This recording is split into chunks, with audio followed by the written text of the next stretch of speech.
You could spend 20 minutes on a drawing, post it online, and get a mountain of praise.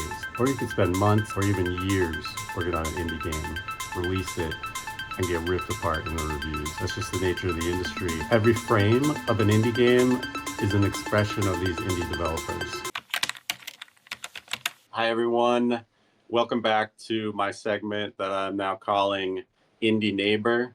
I'm sitting here with Jan, who goes by TheJan14 on itch, and I imagine probably on Discord, and that's kind of your Typically, yeah. go-to name. Jan is the creator of his new game Orba, which you can find on itch.io.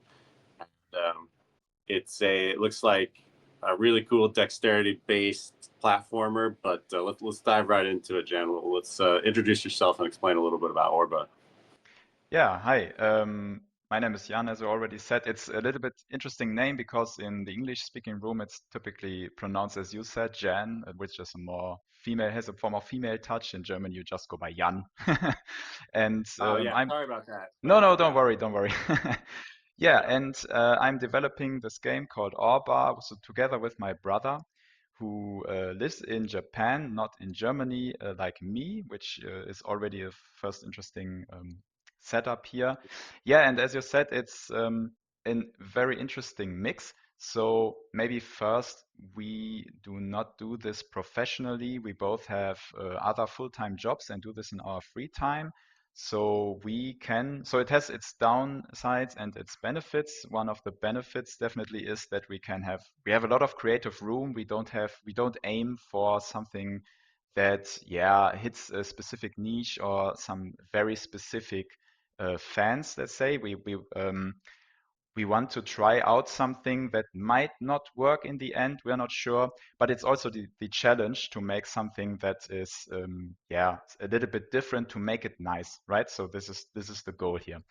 And yeah, with Orba, it's a weird mix, or at least sounds weird in the beginning, because uh, at the very top, it's actually a time attack game, right? So it's about racing a tower upwards and getting faster because only when you hit certain times you will unlock the next stage.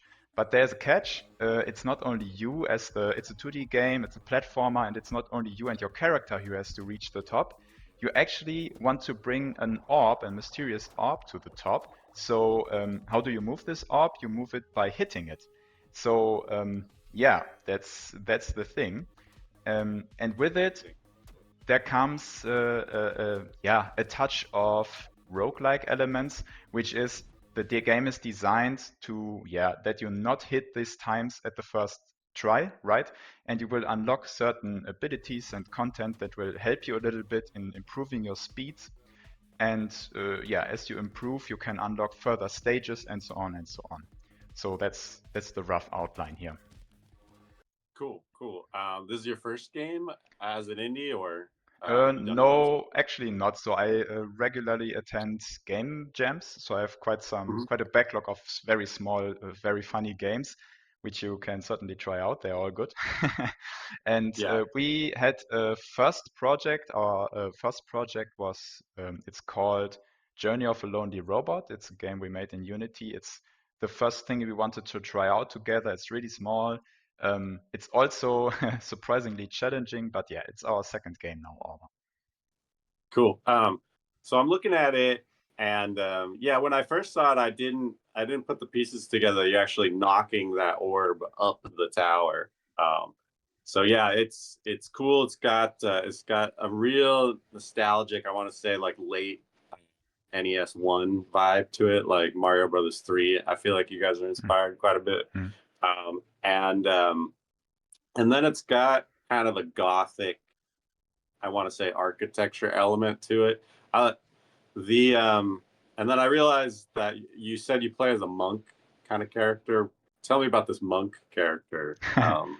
Who is this? Like, is he is he kind of a Japanese guy, or is he come from another place? Yeah, it's certainly everything certainly has a Japanese touch due to the location of my brother and his love and passion for Japanese culture in general.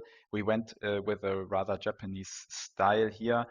Um, yeah, he's actually crowded in mystery until of the end of the game. So we have an explanation where he's coming from, and I can say so much. You will see it's not in the trailers typically, but he is guided, especially in the beginning and in the tutorials, by an elder who tells him that it's his.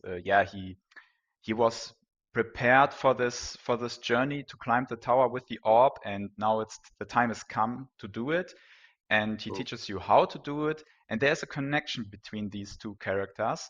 But for now, it's only you doing your job. There's not very much explanation here. Yeah, it sounds like it's got a bit of like a martial arts vibe. Like he's Certainly, got a yes, yes, master, and this is part of his like what he's been preparing for. exactly. Yeah, that adds a lot, to think that the whole story behind that. So that's really cool. Um, and then, can you say anything about this tower that he has to climb? Like, why is it got? It's got kind of a little bit of a gothic elements to it, and then it feels Mhm. like a castle. Like, that part of things.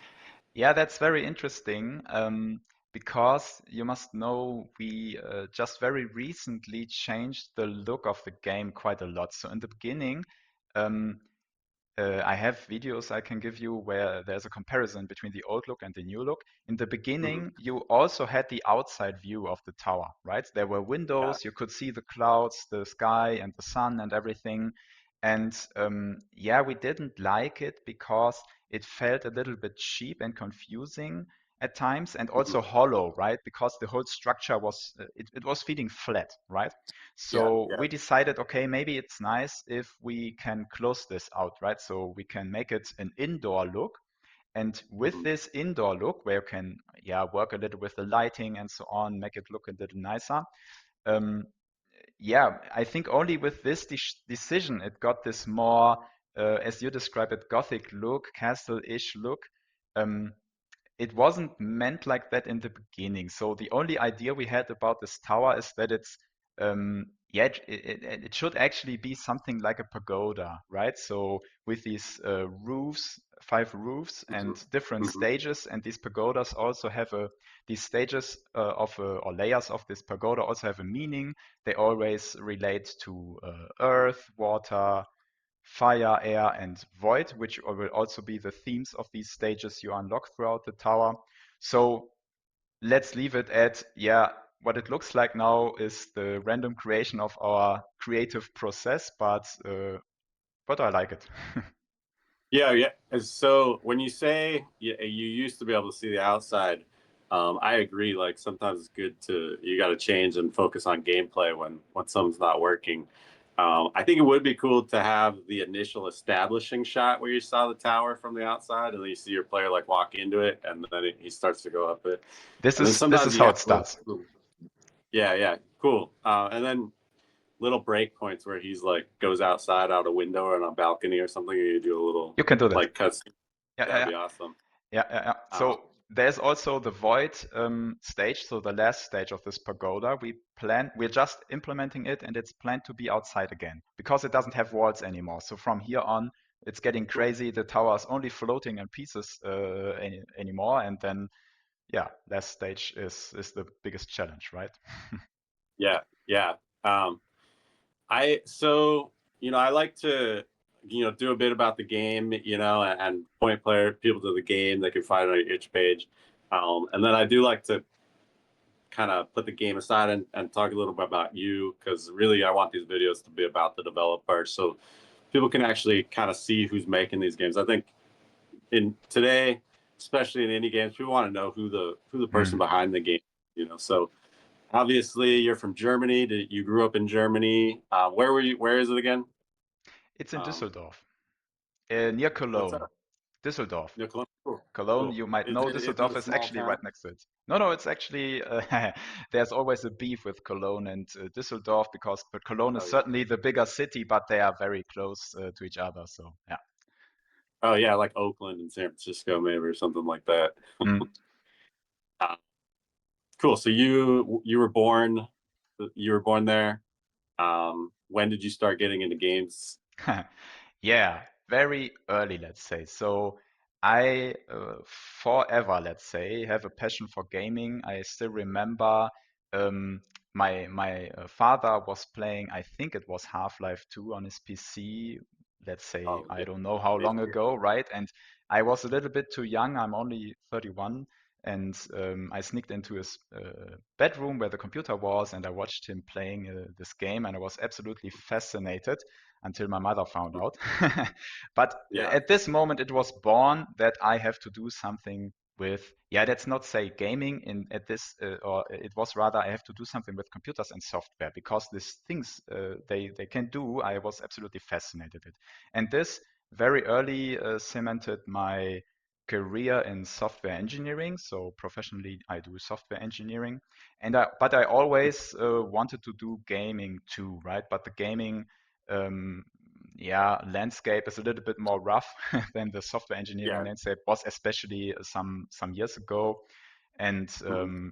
now I feel quite happy that I have like this stable job allowing me to do games as a creative hobby, do whatever I want, and then yeah, go crazy here. Yeah. Cool. Yeah, that's funny.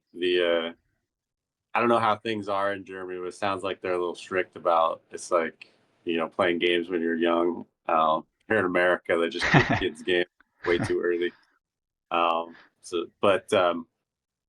So you're a software engineer. Uh, Are are you the artist, or how do you guys work out the art side of the Yeah, game? I'm not the artist, so my brother is the artist, and yeah, he is currently working. He is already working for a software company in Japan, and sorry, not software company, a gaming company. It's Koei Tecmo, and Yeah, yeah, he shares the same passion for gaming and games in general as I do, but now with this great distance apart, yeah, it's something that we can connect on. And yeah, he is the artist. He's very good with pixel art. You see it in the game. He's still learning, yeah. so it's not his main profession. He's not a pixel artist at Koei.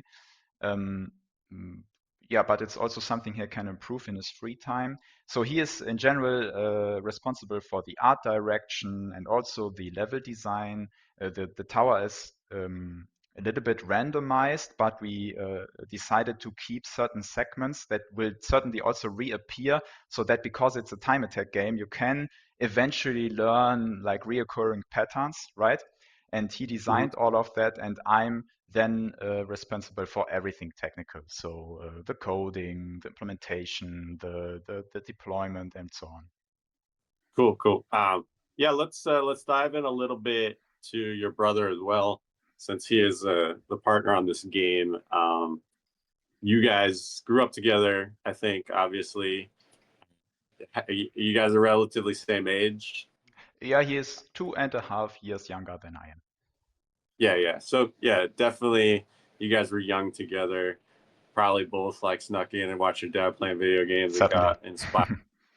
So uh is he a concept artist, or is he kind of a software too and he does art, or how He does is that work? more the concept artist, yeah. So I would say concept art, art creation, and game design. Yeah.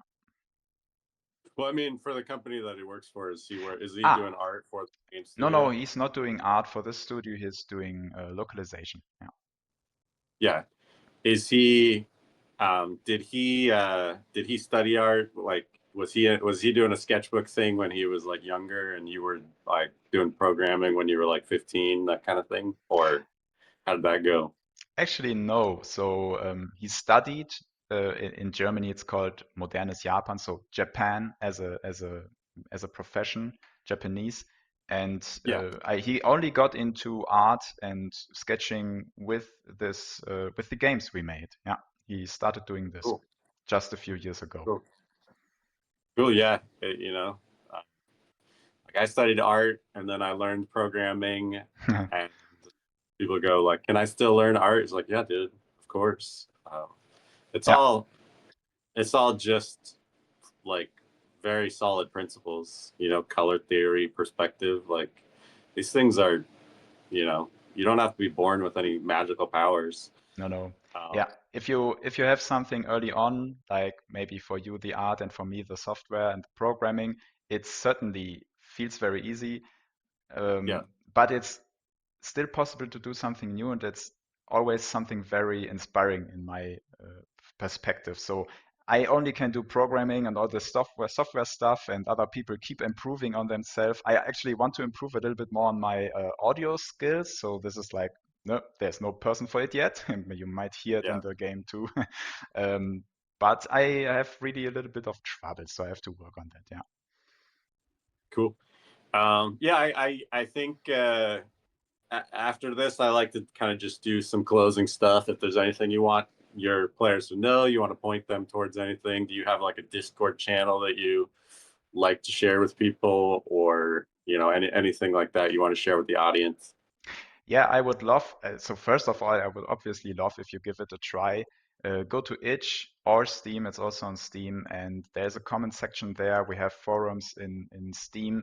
I would love to get in touch. As I said initially, the game idea, we honestly don't know if we can make it, right? So it's certainly difficult. The entry curve is the big challenge here. It's hard to get started, but once you get the hang of it, it's quite nice. So I would also encourage everyone who tries it out, maybe give it one or two or three tries. And if you still don't like it, then throw it away. But if you can make it and you can get the feeling, then yeah, get in touch with us so that we can discuss what you like about it, what we can improve. I would be really happy.